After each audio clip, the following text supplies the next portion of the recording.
Yeah, I'm just going to give it a short little example of how I properly mask when we're dealing with like a threshold or the shoe of a staircase and such.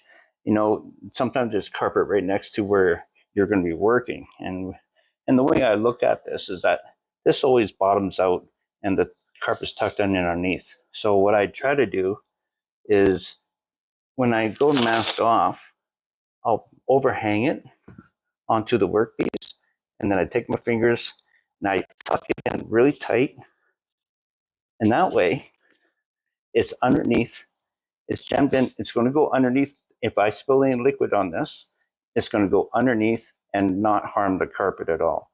As soon as the stain hits the carpet, it's absorbent, so it's going to suck it all in to each fiber, and it's going to transfer from fiber to fiber.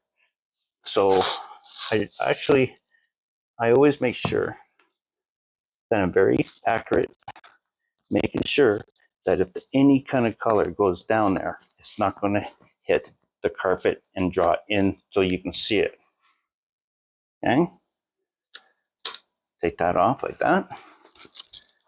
Then I'll restart again, overlapping where it was before.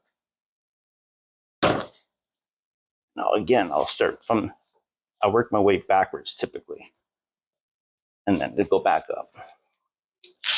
So yeah, I just wanted to show that quick little demonstration. Cheers.